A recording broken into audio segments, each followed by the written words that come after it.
Baiklah, selamat datang kawan-kawan di inisiatif. Pada seri kali ini kita akan membicarakan tentang penjabat kepala daerah bersama peneliti dari Setara Institut, yaitu Ihsan Yusari, yang akan kita undang pada diskusi kita. Tunggu sebentar ya.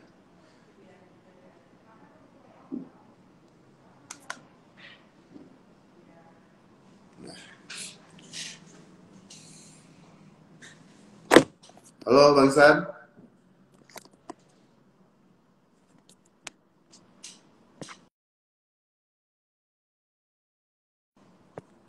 Halo. Waduh.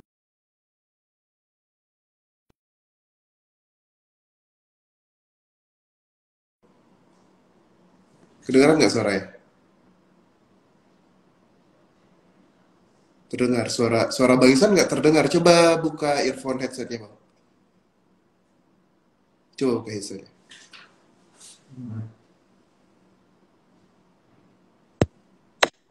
Gimana?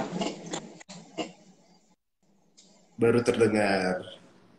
Oke, berarti ada kendala tadi yang headsetnya. Jelas kan suaranya? Jelas Bang, jelas. Oke. Oke, jadi selamat datang kawan-kawan di The Initiative yang kali ini kita bersama dengan peneliti Setara Institut, Bang Ihsan Yusari. Pada inisiatif seri kali ini kita akan membicarakan tentang penjabat kepala daerah gitu.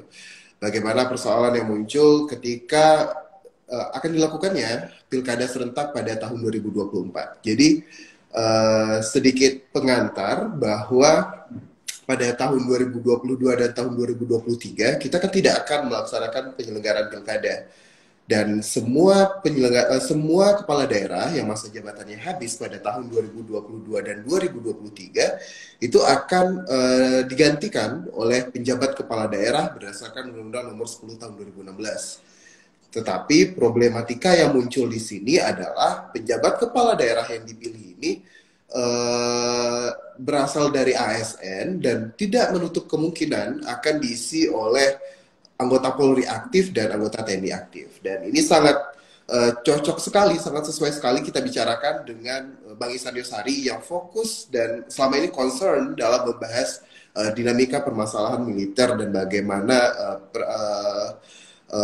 upaya militer untuk kembali masuk ke dalam lembaga-lembaga sipil gitu.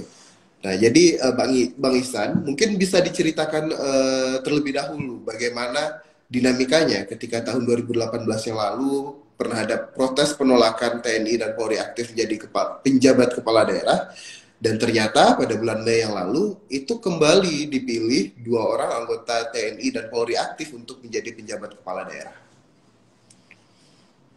Oke, ini suaranya jelas ya, Hemi? Suara saya jelas ya? Jelas, Bang?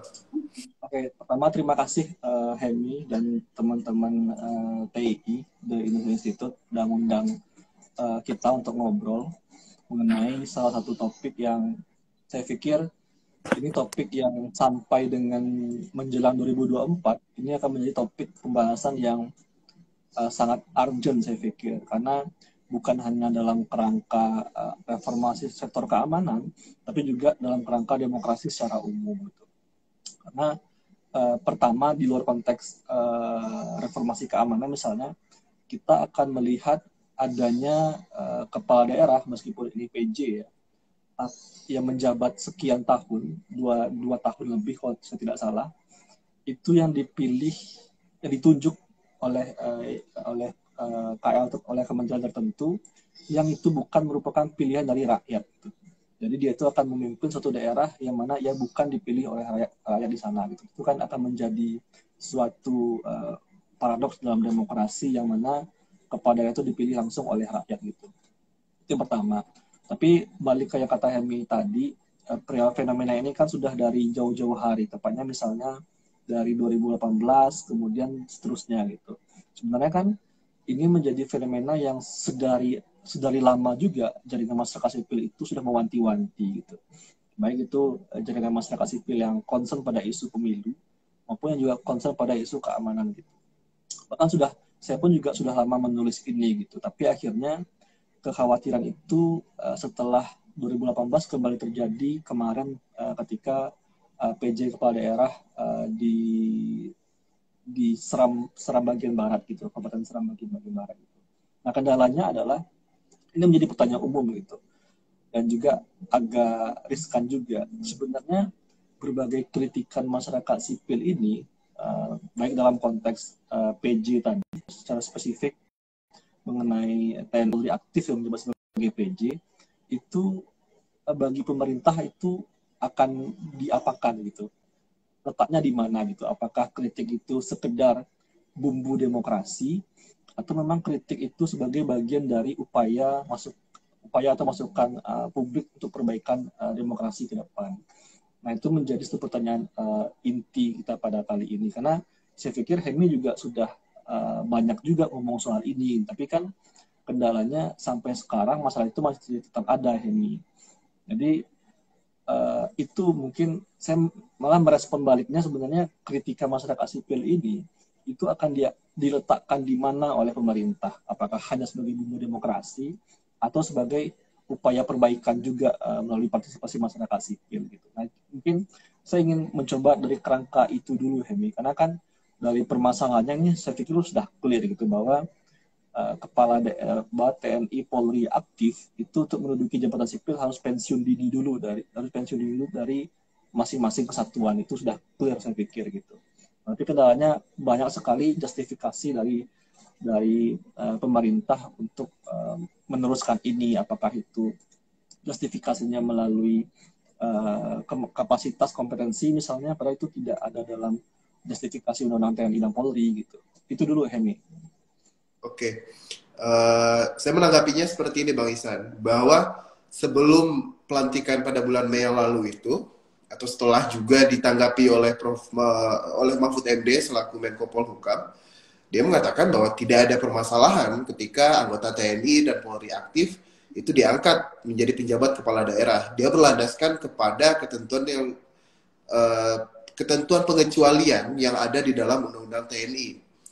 Yang di pasal 40 berapa gitu lupa, yang mengatakan bahwa TNI Polri aktif itu bisa menduduki beberapa jabatan, ada 10, dan itu diperkuat dengan putusan MK nomor 15 tahun 2022. Itu salah satu jabatannya itu diantaranya itu BNN, Basarnas, lalu kemudian juga ada Kementerian Politik Hukum dan HAM gitu.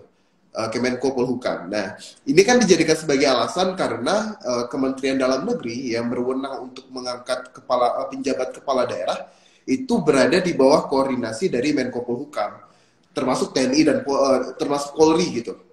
Nah, permasalahannya adalah justifikasi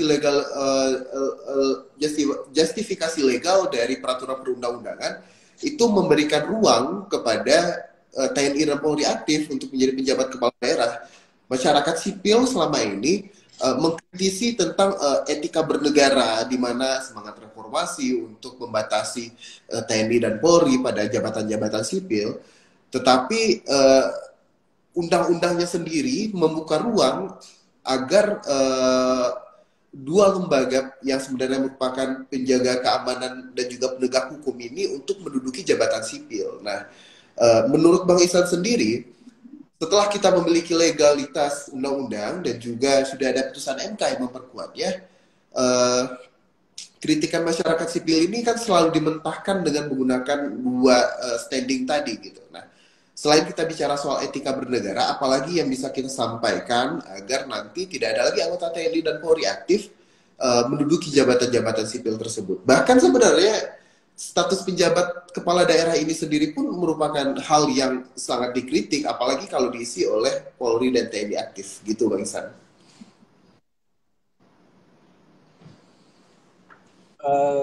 Saya ingin memulai dari sini, bahwa sebenarnya kan justifikasi utama kenapa, salah satu justifikasi utama ya kenapa dilakukannya reformasi TNI Polri itu kan sudah secara eksplisit disebutkan dalam konsideran TAP MPR tahun 2000 gitu kan, TAP MPR nomor 6 tahun 2000 gitu, bahwa keterlibatan TNI Polri dulu ABRI itu berimplikasi negatif terhadap perkembangan sendi-sendi demokrasi. Itu clear gitu, karena kita punya presidennya ketika Orde Baru gitu. Sehingga mereka itu dipisahkan dari payung ABRI, kemudian diberikan peran masing-masing yang sesuai dengan tupoksi masing-masing. Itu saya pikir sudah clear dalam konteks reformasi TNI dan Polri gitu. Nah, tapi kendalanya justru pada beberapa tahun kebelakangan, justru pemerintahlah yang kembali membukakan pintu-pintu untuk mereka menduduki jabatan di luar instansi masing-masing gitu, TNI dan Polri gitu. Nah, jadi ini pertama ini sebuah paradoks bahwa ini sebenarnya bukan hanya dalam kerangka PJ kepala daerah, tapi ini secara lebih luas ini akan berkaitan dengan reformasi TNI Polri, dan untuk TNI ini berkaitan langsung dengan perluasan peran TNI di ranah sipil di luar ketentuan undang-undang TNI. Nah, itu yang pertama. Kemudian yang kedua, soal justifikasi yang Hemi sampaikan tadi, saya pikir pasal 47 ayat 2 Undang-Undang TNI itu pada dasarnya tidak multitafsir. Karena sudah disebutkan secara eksplisit lembaga atau KL mana saja yang diperbolehkan oleh TNI aktif untuk mendudukinya atas dasar kebutuhan lembaga itu sendiri. Jadi bukan ujuk-ujuk TNI atau Polri hadir ya, tapi kebutuhan lembaga terkait. Gitu. Jadi memang hanya di lingkup itu saja yang diperbolehkan. Gitu. Tapi kendalanya ini juga kendala juga sebenarnya bahwa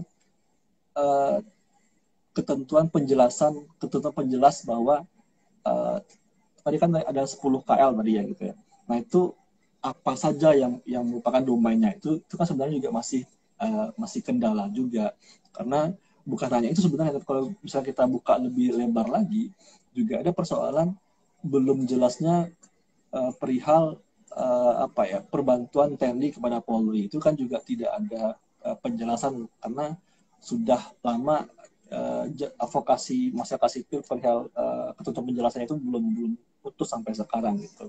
Nah, itu juga menjadi persoalan. Jadi kalau misalnya justifikasinya Kemendagri itu di bawah Kemenpolhukam tadi, itu saya pikir hanya justifikasi pembenaran saja gitu. Karena selama ini kita sudah konkret gitu bahwa untuk jabatan-jabatan di luar yang pasal 47 itu bukan bagian dari pengecualian untuk TNI Polri atau TNI aktif gitu. Terlebih ini kan jabatan-jabatan politis yang yang memang bersentuhan langsung dengan kebijakan publik gitu.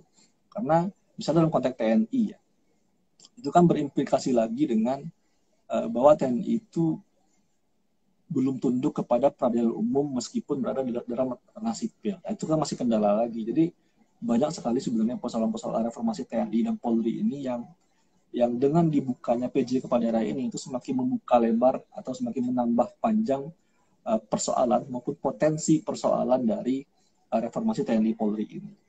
Dan kalau misalnya kita baca ini mungkin ada bacaan lain, tapi kalau saya baca putusan MK 15 tahun 2002 itu kan justru disebutkan bahwa pengisian jabatan pimpinan tinggi yang dapat diisi oleh prajurit TNI dan Polri dilakukan setelah mengundurkan diri. Jadi dia mengundurkan diri dulu, baru diperbolehkan jabatan sipil mana terserah gitu. Tapi poinnya adalah mengundurkan diri dulu. Jadi poinnya adalah bukan prajurit TNI Polri yang sudah menduduki jabatan tinggi kemudian diperbolehkan menduduki jabatan PJ kepala daerah, bukan. Tapi untuk menduduki jabatan tinggi itu dia harus mengundurkan diri dulu gitu. Jadi poinnya itu bukan di jabatan tinggi, tapi bukan di jabatan pimpinan tinggi poinnya, tapi mengundurkan diri dulu poinnya gitu. Nah, kadang dalam beberapa kesempatan saya sudah menyampaikan ini juga gitu. Karena justifikasi yang diambil dari putusan MK itu justru jabatan pimpinan tinggi yang dinarasikan gitu, bukan mengundurkan dirinya yang dinarasikan gitu. Misalnya mungkin bisa Hemi cek juga putusan MK 15 tahun 2002 itu. Itu dulu Hemi. Oke, ini saya kembali membacanya ya, bahwa sebenarnya di putusan MK itu yang yang paling dipertegas itu adalah untuk anggota kepolisian gitu. Untuk menduduki jabatan di luar kepolisian itu harus mengundurkan diri atau pensiun dia dari dinas kepolisian. Jabatan di luar dinas kepolisian, jabatan yang tidak ada sangkut pautnya dengan tugas-tugas kepolisian gitu. Nanti akan saya baca ulang. Tapi ini kan menjadi justifikasi ya Bang, dijadikan sebagai alasan penguat pemerintah untuk kembali mengangkat penjabat kepala daerah yang berasal dari anggota TNI dan Polri aktif gitu. Atau saya ingin mengurainya seperti ini, bahwa keberadaan penjabat kepala daerah ini menjadi sesuatu yang penting ketika Undang-Undang Nomor 10 ketika ada masa transisi dari habisnya masa jabatan seorang kepala daerah dengan penyelenggaraan pemilihan kepala daerah yang biasanya itu tidak berlangsung dalam waktu yang panjang atau waktu yang lama. Tetapi pada tahun 2022 dan 2023 ini penjabat kepala daerahnya itu akan menjabat ada yang maksimal itu hingga 2,5 tahun karena pilkada akan dilaksanakan pada akhir tahun 2024. Nah, 2,5 tahun ini dengan kewenangan yang terbatas, terdapat beberapa kewenangan yang dimana penjabat kepala daerah harus mendapatkan persetujuan dari Menteri Dalam Negeri. Itu sebenarnya kan akan memunculkan polemik dan dinamika sendiri di daerah. Bagaimana hubungan antara penjabat kepala daerah dan DPRD yang akan tidak menemukan titik keseimbangan dalam menemukan titik keseimbangan antara dua lembaga negara tersebut, di antara kedua lembaga tersebut, dan pada akhirnya nantinya yang paling bertanggung jawab adalah Menteri Dalam Negeri pada akhirnya. Karena ya bisa saja nanti penjabat kepala daerah mengatakan seperti ini, yang mengangkat saya adalah Menteri Dalam Negeri gitu. Saya bertanggung jawab kepada Menteri Dalam Negeri sehingga ketika misalnya DPRD menjalankan hak interpelasinya, bisa saja penjabat kepala daerah nanti mengatakan ya dalam tangga hierarki administrasi ya yang bisa dikenakan itu adalah Menteri Dalam Negeri. Itu kan masih belum ditemukan titik temu untuk permasalahan ini, untuk status pejabat itu sendiri. Dan ini waktunya 2,5 tahun, masih akan ada penyusunan APBN, masih akan ada penyusunan APBD, dan pertanyaannya, apakah TNI dan Polri aktif ini dalam tanda kutip memiliki pemahaman yang cukup untuk dapat menyusun kerangka keuangan di daerah tersebut gitu. Lalu kemudian juga saya juga terpikir seperti ini. Ini kan anggota Polri dan TNI masih memiliki komandan di atasnya. Dan kita tahu bahwa di dinas kemiliteran itu rantai komandonya itu masih sangat kuat, apalagi bahkan ketika pasca pensiun sekalipun, apalagi ketika masih menjadi TNI menjadi anggota aktif. Nah, menurut Bang Ihsan Yosari, seberapa jauh potensi terjadinya instruksi-instruksi yang berasal dari tangga komando komandannya ketika seseorang anggota TNI dan Polri aktif menjadi penjabat kepala daerah.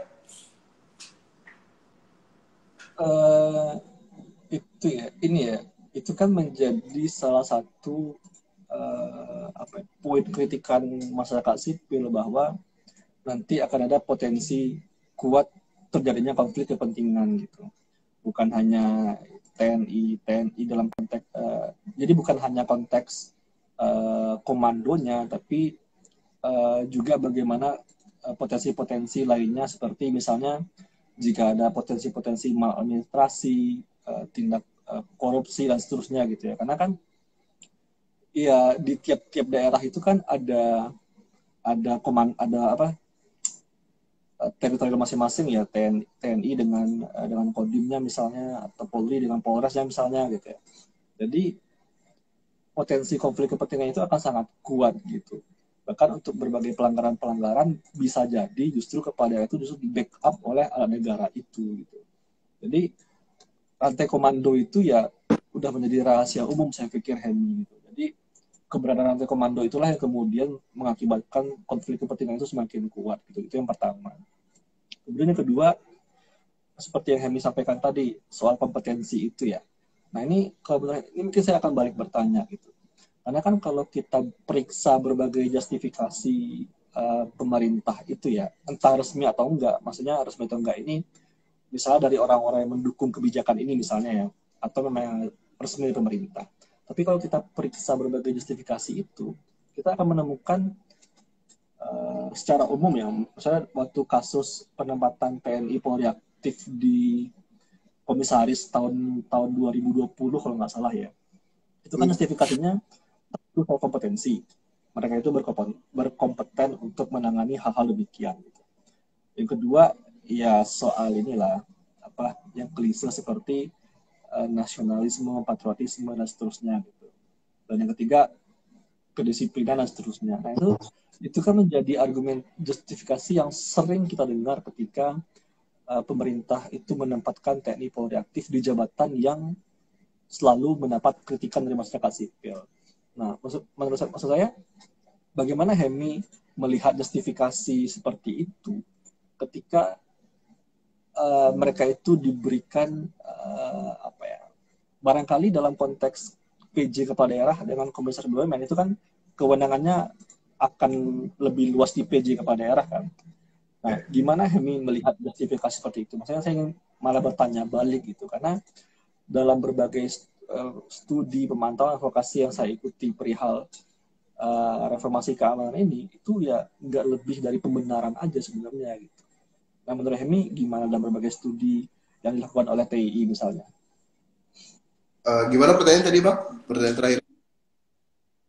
Ini yang soal kan kompetensi itu kan sebenarnya kan tadi Hemi Mempertanyakan. mempertanyakan soal kompetensi kepala daerah yang dari TNI Polri yang aktif ya. Nah, tapi itu Ya. kan menjadi justifikasi dari pemerintah. Itu gimana tuh? Maksudnya gimana nih Bang? Ini kan gini, kita mulai dari syarat dulu deh. Syarat menjadi pejabat kepala daerah ada syarat konkret. Cuma ada syarat jabatan fungsional, jabatan tinggi, madya dan pratama.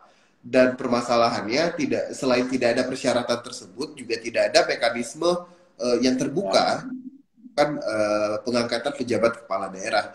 Termasuk kita baru tahu bahwa ada anggota TNI dan anggota Polri aktif itu pasca setelah dilantik pada bulan Mei yang lalu. Nah, kalau soal kompetensi yang menjadi kalau soal kompetensi bahkan tidak hanya dipertanyakan untuk anggota TNI dan Polri aktif ya. Bahkan misalnya di beberapa daerah ada pejabat kepala daerah yang berasal dari kementerian yang berada di pusat gitu, yang dikembalikan ke daerah yang mungkin saja tidak memahami bagaimana permasalahan di daerah tersebut. Sebenarnya kalau bicara soal kompetensi,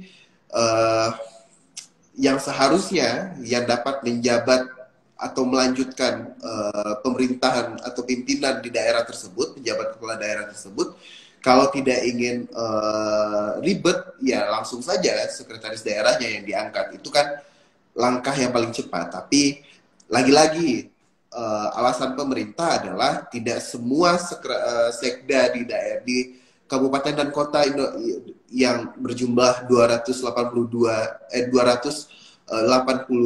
272 tersebut memiliki atau memenuhi syarat jabatan tinggi itu gitu, jabatan tinggi fungsional pratama dan madya itu. Iya, ya saya sepakat pada bagian soal. Masih dengar ini suaranya?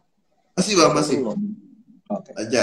Saya sepakat soal ini, yang soal tadi itu, soal indikator pertama mungkin indikator kompetensi dulu ya. Itu ya sampai sekarang saya belum ketemu apa indikator yang diterapkan oleh pemerintah, itu yang pertama.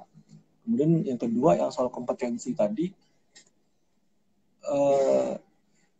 saya sepakat juga sih, karena maksudnya gini, ini kan berbagai tupoksi itu kan memang tupoksi TNI Polri itu kan memang berimplikasi langsung kepada kemampuan masing-masing ya, kepada kapasitas masing-masing ya. Nah kemudian pertanyaannya, apakah tupoksi dari kepala PJ kepala daerah itu akan relevan atau berkaitan atau bahkan dapat didukung oleh kompetensi mereka ketika mereka selama ini menjalankan tupoksi yang berkaitan dengan TNI Polri sendiri gitu. Nah, ini kan ada dua tupoksi nih, tupoksi PJ kepala daerah, tupoksi TNI Polri selama ini gitu ya.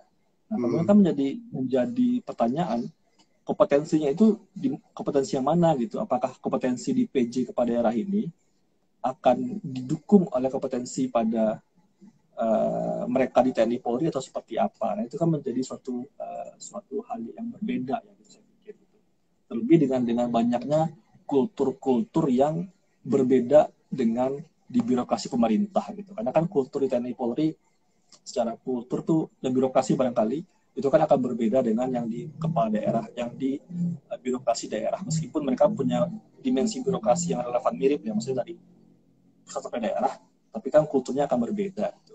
Itu kan juga menjadi pertanyaan umum gitu. Tapi pada poin saya begini gitu. Saya ingin melihat ini dari kerangka reformasi TNI Polri gitu. Jadi meskipun berbagai justifikasi pemerintah itu membenarkan kebijakan itu, tetapi sekali lagi dalam kerangka reformasi TNI Polri itu akan bersifat paradoks gitu. Karena kalau kita baca-baca TAP MPR nomor 6, nomor 7 tahun 2000, Undang-Undang 34 2004 tentang TNI, Undang-Undang nomor 2 tahun 2002 soal Polri, itu bukan hanya pengaturan di pasal per pasal, tapi dari konsiderasinya saja itu sudah membentengi agar TNI Polri itu tidak lagi dilibatkan dalam ranah sosial politik gitu. Karena ranah sosial politik itu berpotensi langsung mengganggu profesionalitasnya gitu. Kenapa? Karena ranah sosial politik itu kan ranah day to day kan, dari hari ke hari gitu. Jadi bukan ranah yang 1 bulan sekali gitu, tapi hari ke hari. Nah, karena ranah hari per hari itulah makanya potensi mengganggu profesionalitas TNI Polri itu terjadi. Jadi saya ingin concern pada aspek reformasi TNI dan Polri itu. Karena sekali lagi, lebih lanjut kalau kita cek lagi ya, berbagai agenda reformasi TNI Polri itu, terutama TNI misalnya, kalau kita cek 1 dekade reformasi sampai dengan dekade kedua reformasi, itu kita akan melihat, karena kebetulan Setara juga sudah melakukan pemetaan itu ya, di dekade kedua reformasi ini, terutama ya sejak 2014 ke atas lah paling nggak ya, itu kita melihat banyaknya terjadinya perluasan jabatan sipil bagi TNI Polri di luar ketentuan undang-undangnya. Gitu. Kalau Polri mungkin agak perlu ditajamkan ya, karena kalau kita cek undang-undang kepolisian itu kan tidak se-eksplisit undang-undang TNI. Kalau TNI kan disebutkan hanya lembaga A, B, C, D gitu. Kalau Polri itu kan ada klausa semacam di pasal 27 itu misalnya berkali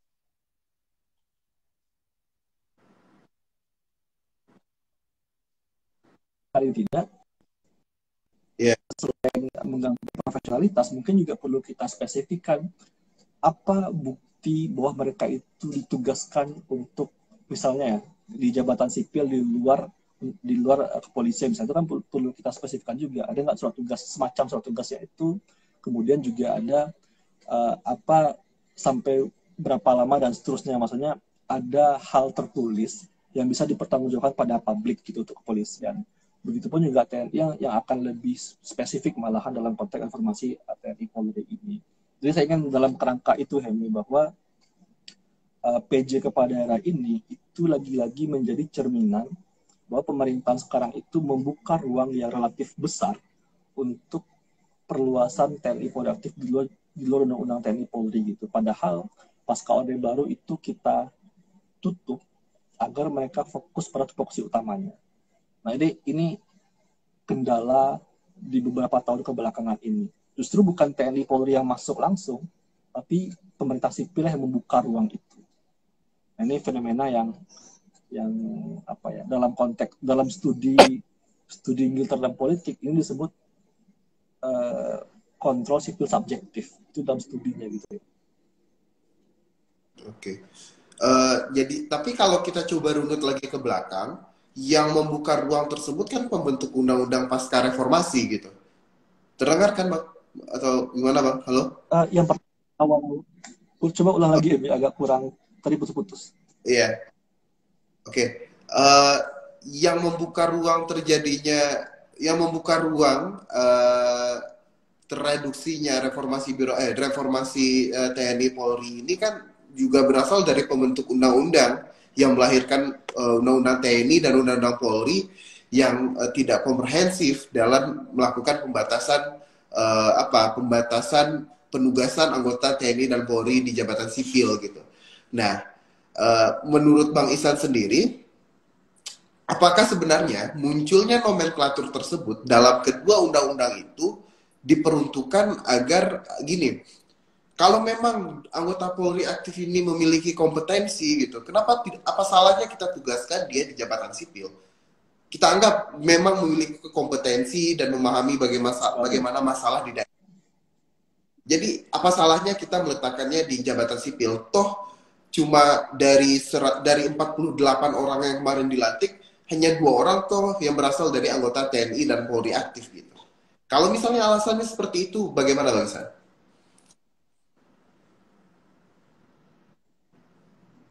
Sebentar Happy. Tadi yang bagian apa salahnya tadi gimana? Soalnya dari tadi ada putus-putus nih. Soalnya pertanyaannya kayaknya urgent gitu. Saya biar saya nggak salah gitu. Apa salahnya tadi loh? Iya. Gini, apa salahnya?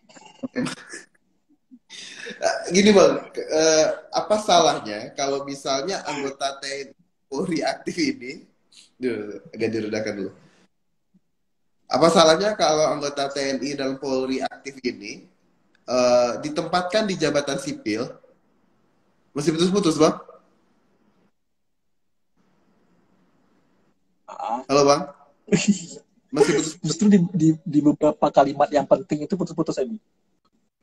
Yang penting-penting itu agak putus. Aduh. Ini soalnya abang loading juga sih. Mungkin ya Bentar jaringan ini. apa kali ya? Tapi Ini saya mungkin uh, uh, ini koreksi kalau salah ya. Ini soal apa ya, salahnya jika mereka itu diberi kesempatan, maksudnya diberi kesempatan uh, menduduki jabatan sipil di luar non TNI bukan Polri gitu. bukan kesempatan bang. Bukan. Kalau misalnya memang mereka memiliki kompetensi gitu, dan mereka juga merupakan ASN yang memenuhi kriteria dari Undang-Undang 10 2016 itu, ya apa salahnya mereka ditempatkan di posisi tersebut? Gitu. Toh itu cuma 2 orang dari 48 orang. Duh, loading Bang Isan.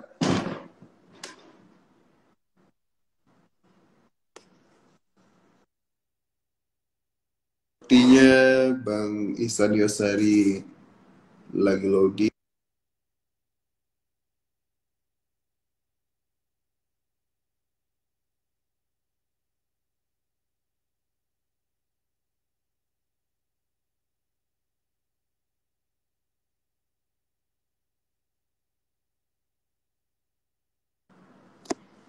Oke kawan-kawan, sepertinya Bang Ihsan Yosari masih loading.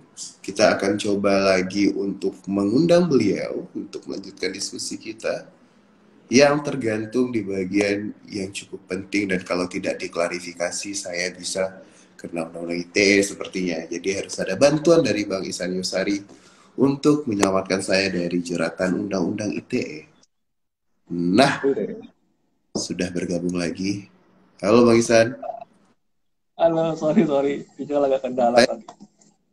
Saya takutnya baru jebakan loh Bang. Saya mengeluarkan statement yang tidak ada ujungnya, bisa-bisa dipotong kena ITE kita kan. Nah ini lebih jelas ini, udah nggak terkendala lagi tadi kayaknya. Ya, kerennya udah kelihatan tuh. Nah, ini melanjutkan yang tadi Bang, jangan sampai nanti kita bermasalah. Jadi gini, ini kan anggota TNI dan Polri aktif ini dianggap memenuhi kompetensi untuk menduduki jabatan sebagai penjabat kepala daerah. Lalu apa salahnya kalau memang mereka berkompetensi dan kita letakkan mereka di posisi tersebut? toh mereka memenuhi persyaratan yang terdapat di dalam Undang-Undang ASN dan juga di dalam Undang-Undang 10 2016 tentang pemilihan kepala daerah gitu. Jadi gimana tanggapannya? Eh, Bagi saya kalau misalnya itu logiknya ya, bagi saya yang paling di atas itu adalah soal komitmen Hmm. reformasi TNI Polri gitu. Karena kan konsideran Staf MPR nomor 6 tahun 2000 itu yang mengatakan bahwa keterlibatan ABRI yang sekarang TNI Polri ya, itu memang menghambat perkembangan serius di demokrasi. Nah itu kan Hmm. bukan serta-merta muncul kan, itu kan punya sejarah panjang gitu. Dan mengganggu profesionalitas dan seterusnya itu kan punya sejarah panjang yang memang terbukti pada masanya. Sehingga untuk masa mendatang, mereka itu dibatasi untuk hal-hal demikian. Sampai lahirlah Undang-Undang Polri sama Undang-Undang TNI. Nah, saya pikir kita bergerak dari sana dulu gitu. Nantilah soal kompetensi segala macam gitu. Karena soal kompetensi itu kan bisa justifikasi yang pembenaran gitu. Karena kan poin pentingnya ada dalam agenda-agenda yang reformasi tadi gitu. Itu yang pertama. Kemudian yang kedua soal ini memenuhi ketentuan dalam undang-undang A, B, C, D yang tadi itu ya. Tapi apakah itu ini mungkin Hem yang lebih tahu ya. Mungkin saya ingin tanya juga, menurut ini lex specialisnya yang mana undang-undangnya? Karena itu kan menjadi perdebatan juga kan. Ini yang mana acuan utamanya? Apakah di undang-undang TNI Polri atau undang pilkada yang Ya. disampaikan tadi? Itu mana? Menurut Hemi gimana? Mungkin saya balik bertanya dulu. Kalau yang menjadi aturan umum nggak bisa disebut sebagai lex spesialis juga sih bang, karena mereka tidak mengatur sesuatu yang bersifat umum khusus gitu. Tetapi telah yang ditimbulkan oleh undang-undang pilkada tadi, undang-undang pilkada menimbulkan celah seperti ini, bahwa yang bisa menduduki jabatan sebagai pejabat kepala daerah itu cuma cukup memenuhi syarat pejabat tinggi madya atau pejabat tinggi pratama gitu, dan tidak ada syarat lain seperti tidak ada penegasan dilarang anggota dan TNI dan Polri aktif gitu. Dan kemudian di Undang-Undang Polri dan Undang-Undang TNI pun tidak dijelaskan bahwa dan apalagi waktu itu belum ada frasa atau nomenklatur pejabat kepala daerah ya, kita belum mengenal hal tersebut pada zaman inilah yang menimbulkan anggota TNI Polri itu kan juga ASN, dan ketika mereka berada pada jabatan tinggi pratama dan tinggi madya itu, dan mereka memenuhi syarat itu, ya mereka bisa saja kita tempatkan menjadi pejabat kepala daerah, tidak bertentangan dengan undang-undang TNI Polri dan tidak bertentangan dengan undang-undang pilkada. Ya gitu bang. Kalau saya berpikir seperti pemerintah ya, saya mencoba untuk membela Pak Mendagri, ya saya akan menjabarkan hal seperti itu. Apalagi ada putusan MK yang sebenarnya kan putusan MK nomor 15 tahun 2020 ini bicara soal penjabat kepala daerah gitu. Dan dalam putusan ini pun dalam bagian pertimbangan hukum juga dijelaskan bahwa mengulas kembali kedua undang-undang itu bisa saja mereka menjadi pejabat kepala daerah, bisa saja mereka menduduki jabatan sipil terhadap beberapa lembaga tertentu gitu. Yang paling dilarang atau yang paling tegas melarang kan itu sebenarnya undang-undang Polri ya. Tapi undang-undang TNI yang walaupun disebutkan secara rinci lembaga negaranya satu persatu, tetapi itu juga bisa ditafsirkan lain di bagian Menteri Koordinator tadi bang. Sedangkan Polri kan tegas kan bahwa tidak boleh katanya menduduki jabatan di luar kepolisian. Tapi ya tetap saja masih ada anggota polisi aktif yang menduduki jabatan sipil. Nah, gitu sih bang kalau soal penjelasan umum ke khususnya gitu. Iya, tapi poinnya gini juga kan bahwa yang melekat ke badan TNI Polri itu kan undang-undang TNI Polri ya. Maksudnya itulah yang undang-undang yang melekat langsung ke mereka yang mengatur bagaimana internal mereka gitu. Nah, saya ingin poin pertama di sini. Kemudian yang kedua, Ini mungkin bisa Hemi baca juga nanti ya. Yang putusan 15 tahun 2002 itu mengatakan bahwa pengisian jabatan pimpinan tinggi yang dapat diisi oleh prajurit TNI dan anggota Polri setelah mengundurkan diri dari dinas aktif. Jadi ada frasanya itu, setelah mengundurkan diri dulu gitu. Jadi itu yang saya bilang tadi, bukan poinnya bukan di jabatan pimpinan tinggi, tapi di setelah mengundurkan diri gitu. Jadi itu yang kedua. Kemudian yang ketiga, ini menarik yang tadi, justifikasi mereka juga ASN dan seterusnya gitu ya. Tapi kalau kita menggunakan logik yang sama, itu kan logik kan. Mereka juga warga negara loh, yang harusnya punya hak yang sama dengan setiap warga negara yang lainnya. Kenapa mereka nggak memiliki hak dipilih dan memilih? Gitu? Itu kan juga ada logik seperti itu. Tapi kan kalau kita menggunakan logik itu nggak akan selesai. Karena sebenarnya kan berbagai pengaturan terhadap TNI, Polri, dan masyarakat secara umum, itu kan memang, apa ya, bahasanya itu diferensiasi konstitusional gitu. Memang pembedanya memang seperti itu gitu. Ada tupoksi masing-masing gitu. Apalagi dengan berbagai skill pelatihan yang mereka dapatkan itu memang ditunjang hanya untuk tugas mereka gitu. Kamtipmas lah atau alat pertahanan negara lah, memang di situ tupoksi mereka menunjang itu gitu. Jadi kalau mereka diletakkan ke jabatan yang pelatihan mereka itu bukan untuk itu, nah itu justifikasi kompetensinya agak kita pertanyakan gitu, karena mereka bukan dilatih untuk itu. Itu yang kedua. Jadi bagi saya, meskipun mereka ASN, ya itu logiknya sama dengan hak dipilih milih tadi, karena itu memang diferensiasi konstitusional gitu, memang diatur seperti itu gitu. Jadi nggak bisa dicampur adukan atau diletakkan itu sebagai arena abu-abu gitu. Karena peraturan perundang-undangan mengatakan mereka itu sudah menjadi semacam bukan hitam dan putih ya, tapi memang diferensiasinya itu udah jelas gitu.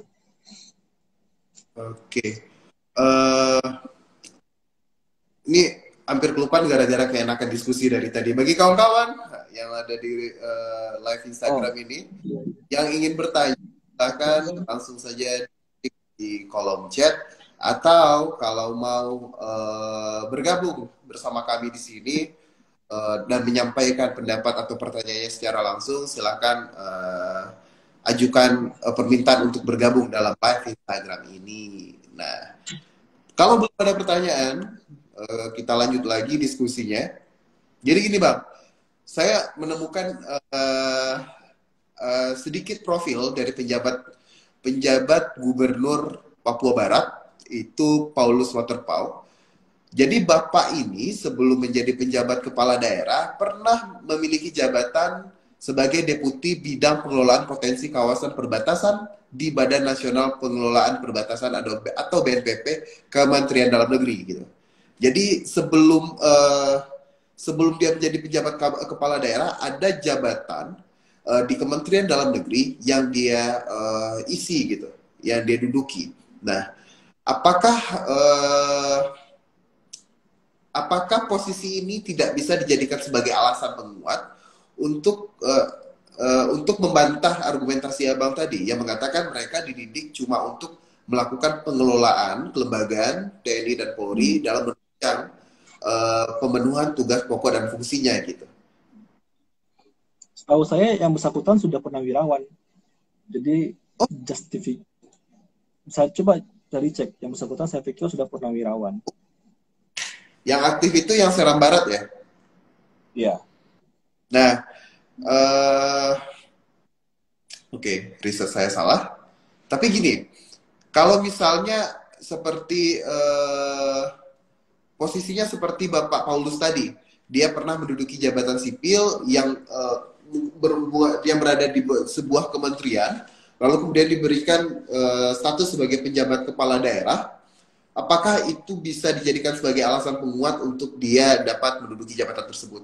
Atau itu merupakan satu lagi masalah dalam reformasi TNI Polri? Ya jadi memang sih kalau saya pikir-pikir juga berbagai potensi justifikasi ke depan itu akan mengarah kepada yang kami sampaikan tadi. Tapi kan itu juga menjadi implikasi dari diperbolehkannya TNI aktif menduduki jabatan sipil yang 10 tadi. Karena kan memang mereka diberikan semacam pengalaman untuk terlibat langsung dalam berbagai birokrasi sipil gitu ya. Itu memang menjadi semacam implikasinya gitu. Tapi saya pikir ini tadi ya udah, kalau memang sudah diatur demikian ya sudah gitu. Jadi kan ini kan sebenarnya kalau kita baca undang-undang TNI Polri itu kan pengaturannya yang soal checklist itu lah. Ini boleh, ini nggak boleh, checklist. Ini nggak boleh, checklist. Ini nggak boleh, checklist. Itu kan sebenarnya pengaturan yang saya pikir sederhana gitu. Tapi kalau kita melihat berbagai justifikasi pemerintah misalnya ya, terutama yang jelas, yang eksplisit itu yang soal komisaris kemarin, itu justru mengatakan tidak ada undang-undang yang melarang. Itu logiknya gimana gitu? Misalnya udah ada undang-undang yang jelas, tapi masih juga mengatakan kepada publik nggak ada yang melarang gitu. Jadi itu yang pertama, soal entah tidak tahu atau tidak mau tahu atau belum membaca. Nah itu yang pertama. Kemudian yang kedua, kalau misalnya logik yang seperti yang disampaikan tadi itu disampaikan, itu nggak akan ada habisnya. Karena kalau seperti itu, semua anggota TNI Polri yang menduduki jabatan di luar instansi masing-masing, dalam hal ini yang diperbolehkan undang-undang ya, itu semuanya punya potensi untuk menduduki jabatan di luar itu. Karena mereka diberikan akses dan pengalaman untuk menduduki, mengalami dan mengurusi birokrasi sipil di tempat ketika itu ya. Jadi saya pikir itu tidak bisa dijadikan justifikasi ataupun logiknya, karena akan ada kontralogik lagi setelah itu gitu. Jadi nggak usah dibantu diberikan justifikasi gitu.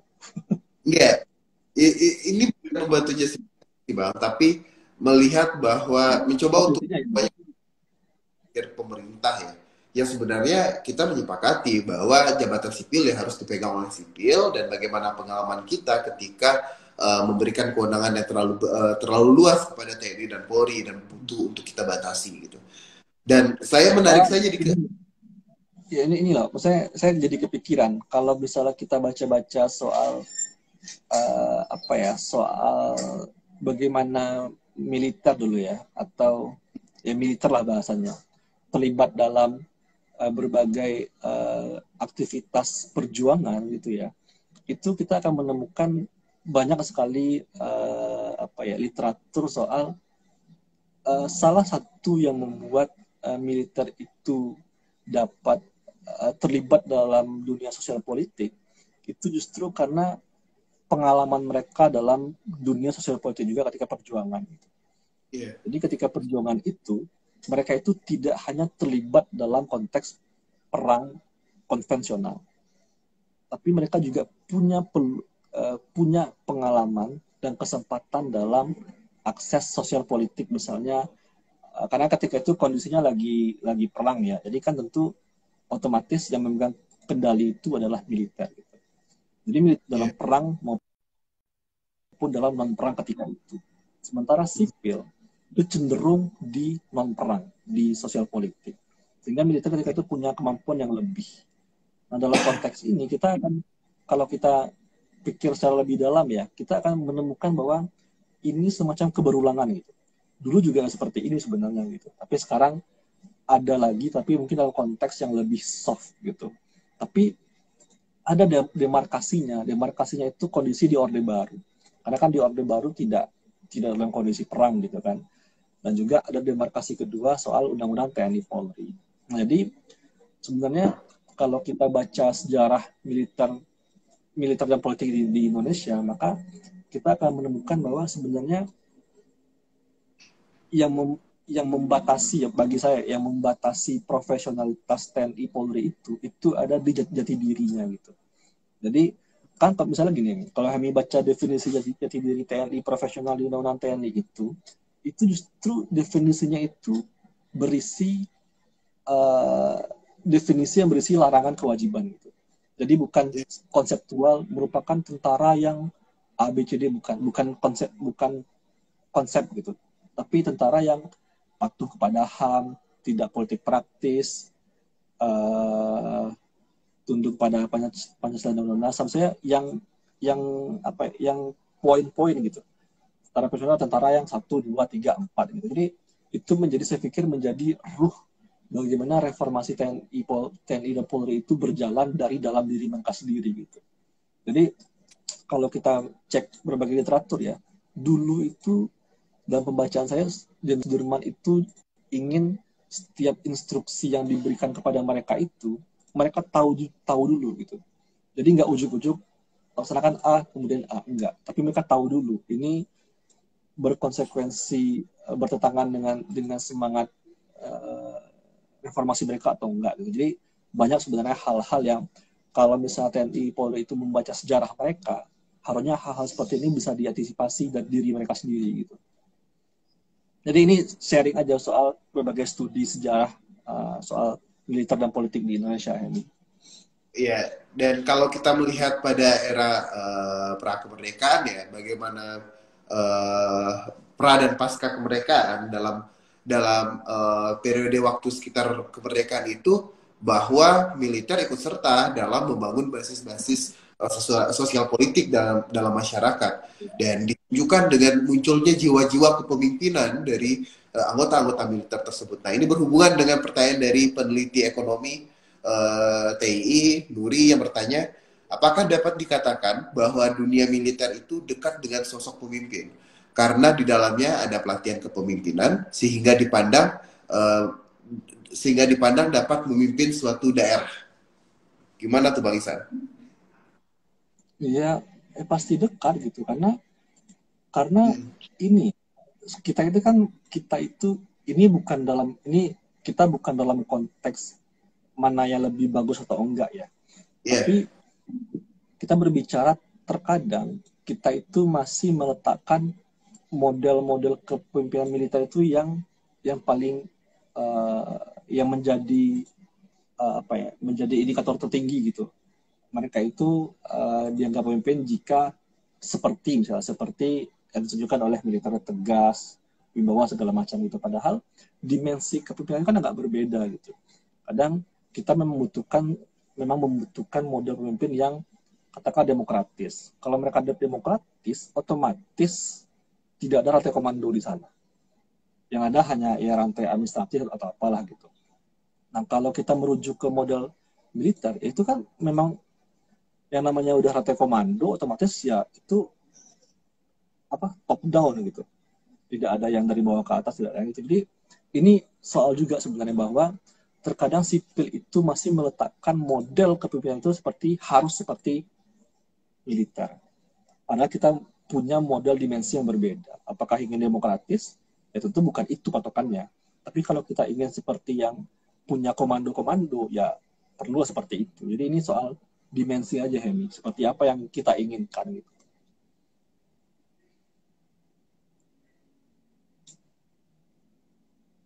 Bentar, suara Hemi hilang. Maaf, sorry. Oke. Jadi juga ya, bahwa masyarakat kita masih melihat bahwa pemimpin yang ideal itu yang tegas, yang memiliki jiwa satria, nasionalisme, masih pandangan-pandangan seperti itu yang membuat ya pemimpin ideal artinya ya orang-orang yang berasal dari militer. Dan sebenarnya seperti yang disampaikan oleh Bang Ihsan, itu berada pada dimensi yang berbeda antara sipil dan militer. Baik, terima kasih atas jawabannya Bang Ihsan. Ini ada pertanyaan dari Angelica Choa.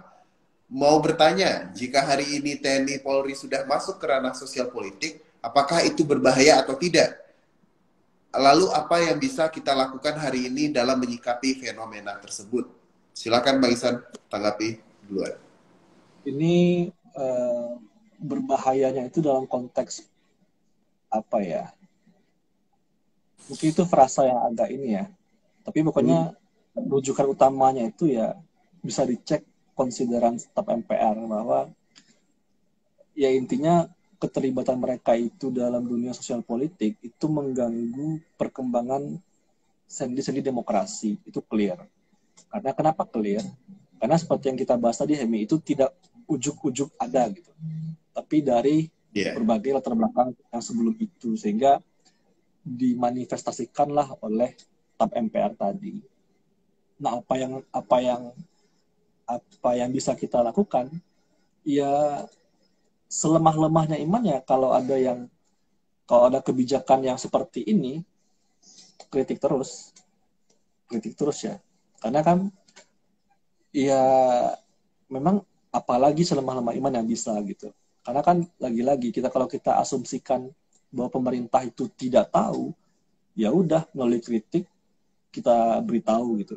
Atau kalau asumsinya pemerintah itu menganggap ya udah kita lakukan aja, toh tidak akan ada yang mengkritik, ya udah melalui kritik itu kita buktikan bahwa masih ada loh yang memantau gitu.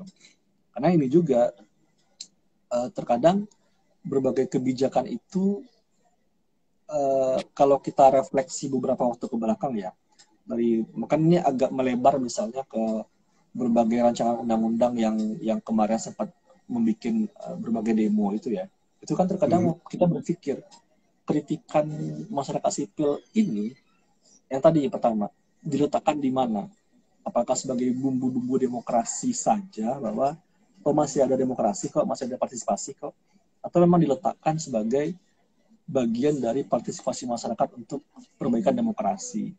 Nah itu menjadi pertanyaan juga gitu. Jadi kalau apa yang bisa kita lakukan ya jangan kendor aja sebenarnya. Karena sampai 2024 itu akan masih banyak peluang hal seperti ini lagi gitu. Oke, Bang Isan. Karena ini sudah mendekati akhir Instagram Live kita dan tidak lagi pertanyaan, saya ingin langsung menanggapi mewakili Pak Tito Karnavian nih, Mendagri kita, terkait dengan diletakkan di mana aspirasi masyarakat sipil. Nah, tepat hari ini, baru 1 jam yang lalu, Pak Tito mengatakan bahwa pihaknya tetap mendengarkan aspirasi masyarakat agar mengutamakan orang sipil dalam mengisi penjabat kepala daerah. Dan kemungkinan besar kami tidak akan melanjutkan dari TNI dan Polri aktif. Intinya seperti itu gitu. Jadi pejabat kepala daerah yang bulan Mei yang lalu yang mungkin ada yang berasal dari TNI dan Polri aktif, kita tidak tahu mau diletakkan di mana atau mau diganti atau tetap dilanjutkan atau dievaluasi lagi nanti pada 1 tahun masa penjabatnya. Tetapi setidaknya kata-kata ini atau pernyataan ini bisa kita pegang gitu. Apakah nantinya berapa itu? 104 sisanya dari 101 orang yang akan dilantik pada tahun ini akan ada yang berasal dari TNI dan Polri aktif, atau ini cuma untuk menenangkan publik agar tidak mengkritisi permasalahan terkait dengan pejabat kepala daerah ini. Gimana Bang Isan tanggapannya dari pernyataan Pak Tito ini? Sekaligus sebagai penutup lah Instagram Live kita ini.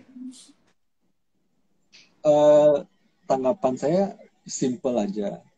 Kalau untuk masa ke depan, oke, mungkin bisa kita pegang. Tapi bukan berarti yang ke belakang-belakang ini jangan dibiarkan aja. Ya harus dievaluasi lah. Karena kan itu dalam pandangan kita, dalam berbagai kajian kita, itu sudah keliru. Gitu. Jadi jangan sampai yang keliru ini ditutupi atau berupaya digeser fokusnya. Agar masyarakat sipil itu fokus kepada yang kedepannya saja gitu. Itu kan tidak baik juga. Artinya clear. Kalau itu keliru, ke depan jangan lagi, tapi yang sudah dievaluasi. Ya evaluasi dalam artian diganti disesuaikan dengan undang-undang yang berlaku. Itu Hemi. Dan sebenarnya yang luput kita bahas tadi bagaimana tidak hanya berupa pernyataan ya, putusan MK kan itu memerintahkan untuk melahirkan peraturan pemerintah pelaksana ketentuan kepala daerah ini gitu. Jadi kalau bisa salah satu rekomendasi kita mungkin menuangkan larangan secara eksplisit anggota TNI dan Polri aktif untuk tidak menjadi penjabat kepala daerah dalam peraturan pemerintah tersebut. Mungkin itu ya Bang Isan. Ya, sepakat. Mungkin closing statement sedikit lah untuk menjadi salah satu pernyataan kita bersama apa yang dapat kita lakukan untuk tetap menjaga civic space kita dapat tetap terjaga dan termasuk bagaimana menjaga demokrasi. Eh, Kalau saya mungkin dalam konteks menjaga demokrasi dan kaitannya dengan reformasi TNI Polri ya. Bagi saya reformasi TNI Polri ini berada pada ranah komitmen gitu. Jadi ketika memang sudah berkomitmen, karena komitmen itu dilatari dengan berbagai presiden di masa lalu ya, maka seharusnya ke depannya itu harus dipegang teguh gitu. Jadi tidak serta merta komitmen itu dapat diganti atau dinomor sekiankan dengan justifikasi kompetensi ataupun kebutuhan, tidak gitu. Kalau komitmen ya sudah dijaga saja gitu, karena rule-nya sudah ada, aturan mainnya sudah ada, dan berbagai presiden buruknya sudah ada di masa lalu, sehingga ke depan jangan sampai lagi gitu. Itu yang pertama. Kemudian yang kedua, masih dalam perbaikan demokrasi, eh, ya seperti yang sering kita dengar, kritikan itu memang vitamin bagi demokrasi, karena kan melalui kritikan itu pemerintah dapat dapat mengintrospeksi dirinya bahwa ada loh yang keliru dalam berbagai kebijakannya, dalam merumuskan sesuatu gitu. Jadi harusnya kritikan itu bukan sekedar diletakkan sebagai bumbu demokrasi, tapi memang sebagai bagian dari evaluasi gitu. Karena ya itu memang menjadi bagian dari partisipasi masyarakat sipil dalam perbaikan demokrasi. Karena kalau memang pemerintah itu menutup telinganya tapi mempercantik lisannya, ya sudah, berbagai kritikan itu tidak didengar, tapi dari kebijakan yang keliru itu akan diteruskan. Jadi itu paradoks dan apa ya, dekonstruktif untuk demokrasi. Itu sih Hemi. Terima kasih Hemi. Yap. Terima kasih untuk kalimat pamungkasnya yang sangat menarik dan juga bisa menjadi pertimbangan ya untuk dapat segera melakukan evaluasi untuk yang sudah berjalan ini dan memperbaiki untuk kedepannya. Baiklah, kita berada pada akhir Instagram Live kita pada hari ini. Kita ucapkan terima kasih kepada Bang Ihsan Ari Dan teman-teman. dan kawan-kawan Setara Institut yang telah mengizinkan kita untuk dapat berbincang-bincang pada sore ini. Dan terima kasih untuk kawan-kawan yang tetap bertahan di Instagram Live ini, dan juga terima kasih untuk waktunya, dan sampai jumpa di Instagram Live inisiatif sesi berikutnya. Selamat sore Bang Ihsan. Terima kasih Hemi dan teman-teman. Ya.